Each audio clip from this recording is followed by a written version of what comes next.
Halo, bergabung kembali dengan channel berfisika.com. Channel yang akan membahas tuntas segala hal tentang fisika dasar. Oke teman-teman, kali ini kita akan lanjutkan tentang materi gelombang ya, gelombang mekanik, yaitu kasus khusus tentang bunyi ya.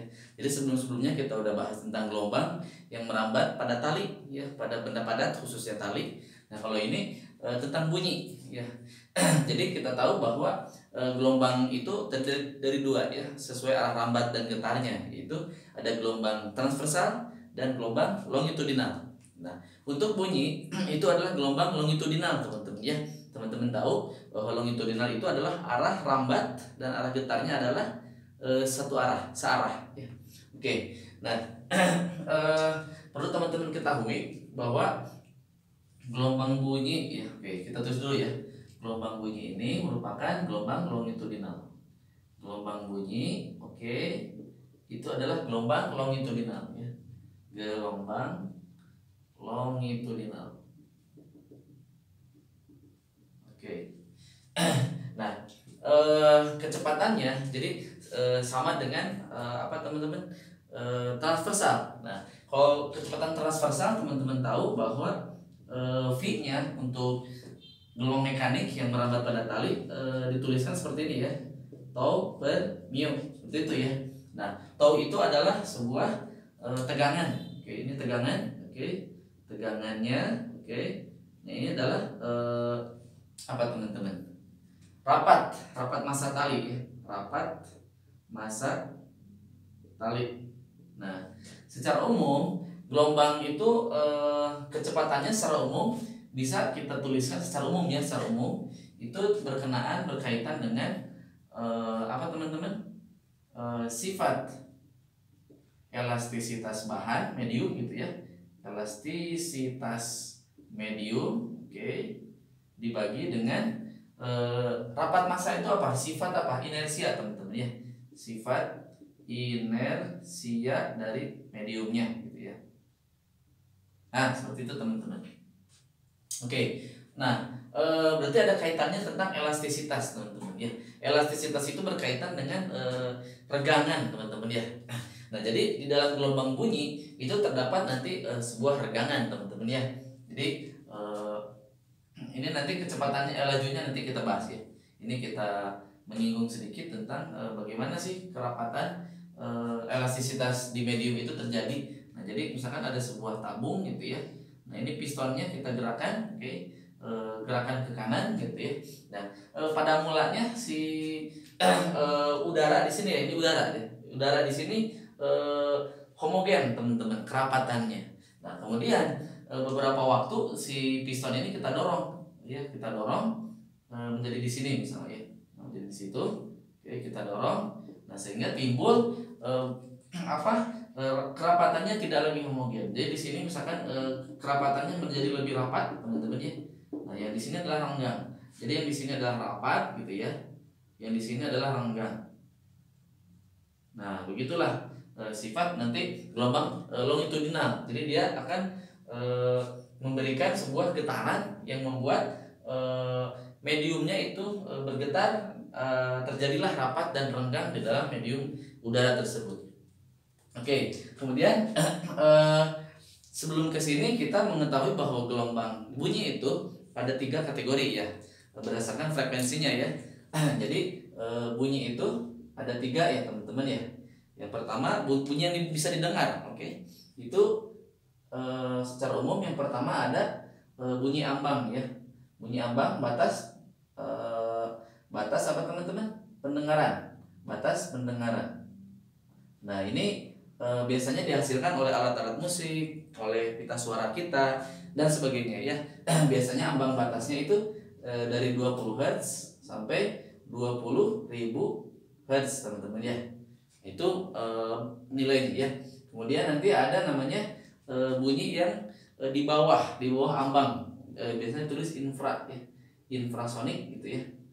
Nah ini biasanya frekuensinya kurang dari 20 Hz teman-teman ya. Jadi gelombang-gelombang ini tidak dapat didengar oleh manusia, oleh kita, oleh telinga kita, namun oleh hewan-hewan itu bisa. Misalkan gajah gitu ya, punya infrasonik suaranya didengar gitu, meskipun gajahnya berjauhan. Kemudian gempa-gempa atau petir itu termasuk ke dalam kategori yang infrasonik ya, frekuensinya. Dan kemudian yang selanjutnya itu biasanya ultrasonik ya, ultrasonik. Nah, ultrasonik ini biasanya frekuensinya berarti melebihi dari 20.000 ya, berarti frekuensinya melebihi dari 20.000 Hz. Nah, ini biasanya pada anjing gitu ya, bisa mendengar frekuensi ini, kelelawar juga gitu dan sebagainya. Aplikasinya dalam kedokteran, bayi gitu ya, USG gitu, si bayi itu ya bisa di USG, bisa dilihat itu dari getaran frekuensi ultrasonik yang dikirimkan, kemudian dapat terbaca di komputernya ya. Oke, kita kembali lagi ke sini. Nah, berarti gelombang bunyi dapat kita samakan dengan seperti ini sifat elastisnya. Oke, nah berarti kalau bunyi, karena mediumnya ada udara, nah berarti kira-kira apa elastisitas di dalam medium udara, teman-teman? Nah, teman-teman udah pernah belajar tentang elastisitas. Elastisitas itu ada tiga ya.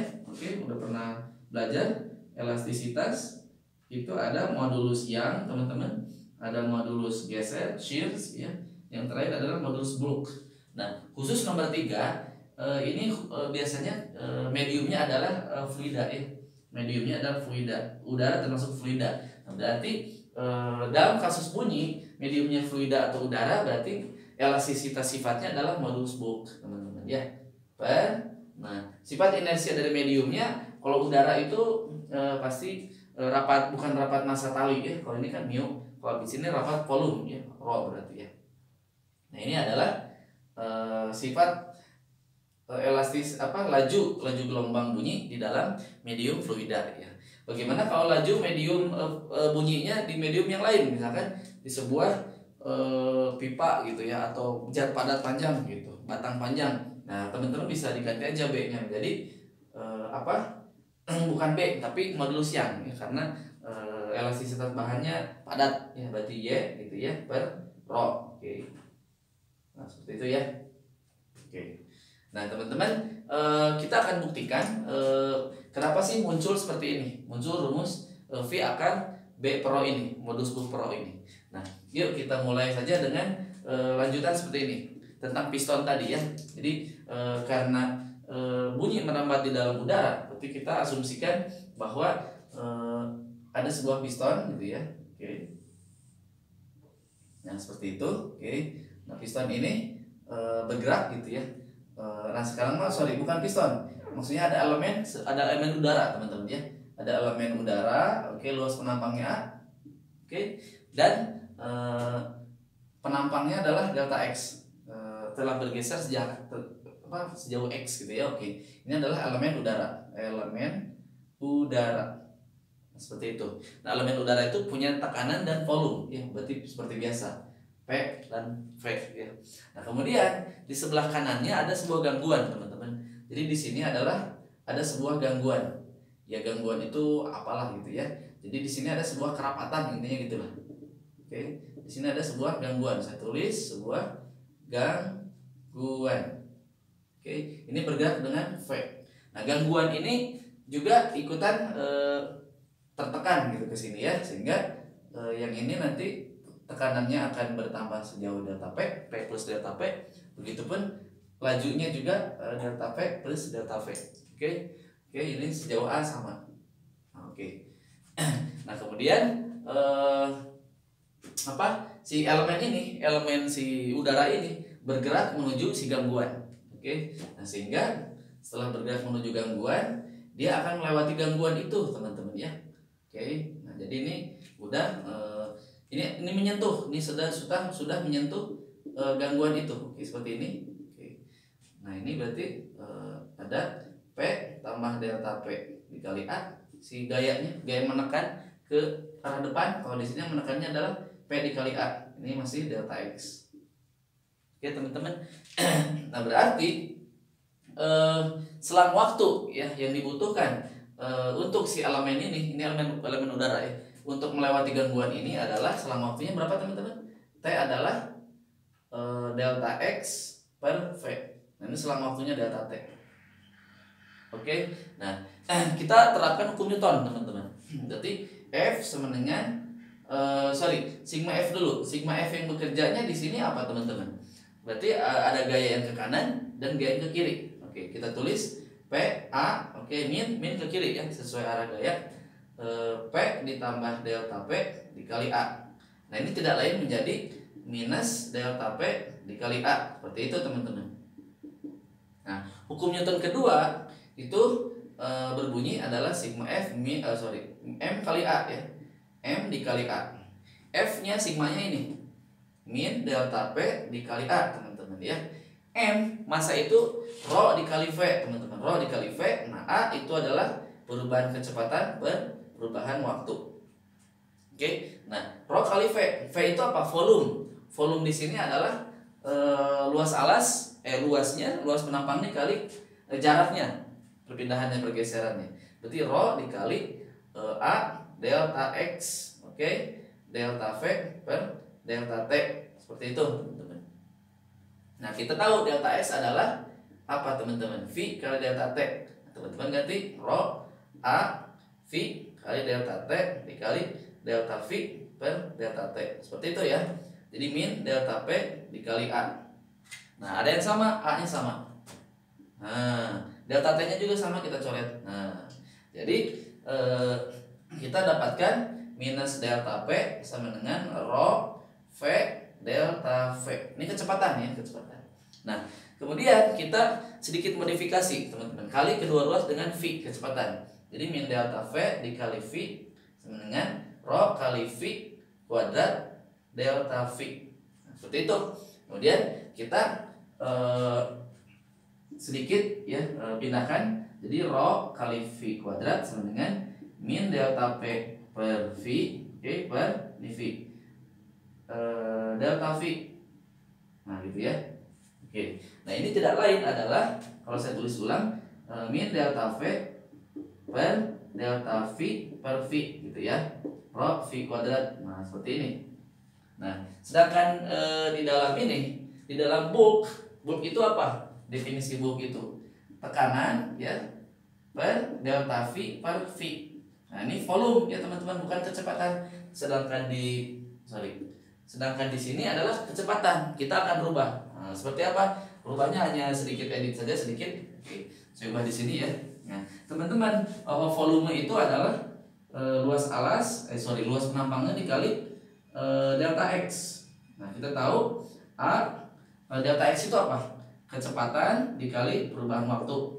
Oke, sehingga kalau perubahan volume itu ini kita berubah, turunkan. Oke, berarti A ya ini berubah, delta V kali delta T nya tetap sama gitu.